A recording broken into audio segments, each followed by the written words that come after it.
Torrential rains set off by the seasonal monsoon caused major dams and rivers to overflow. 9 surrounding provinces have also been affected.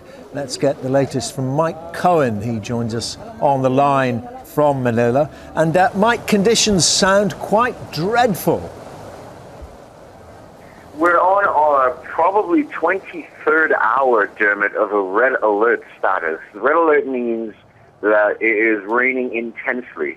And intensely to a point where when I was reporting a couple of hours ago, I think I said it was about 3¼ meters of water. And to give you an idea, that's about half the height of a human body in water that's fallen, and that's not over a long period of time. That's 24 hours. That's overnight, one day basically.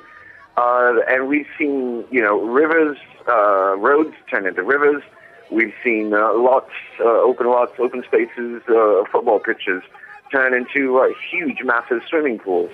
It is just basically, a situation that they were fortunate enough to have been given warning for. Otherwise, we'd be seeing, much more dire straits for people out here in the capital of Manila and in the surrounding provinces. That said, we do know that there are 13 people who are confirmed dead, and the figures are expected to rise, sadly, in that area, because even with warnings, you do have situations where landslides happen, you do have situations where flooding takes over and hits power cables, and this is where most of the deaths and fatalities have been reported. We do have about 30 people injured so far, but surprisingly, there has, been this resilience on the part of people to try and make do with whatever they can, and try to get away from the floodwaters. Most of the 800,000 families that have been evacuated are now in schools, Dermot, and trying to cope. The school buildings turn into evacuation centers temporarily while government tries to get what assistance they can to them. And how are the authorities coping, Mike, with this scale of difficulty?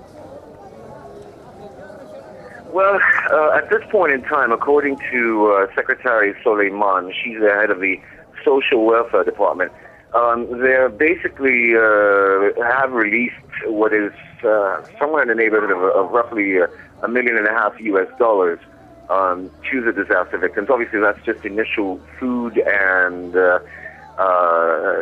some basic expense money for them. They do have about 42 billion pesos, about $1 billion US for disaster relief from their savings. Obviously, the Philippine economy is a lot better off than it was 3 years ago, when the situation then was one of constant appeals by government here for foreign assistance. At this point in time, they've not said that.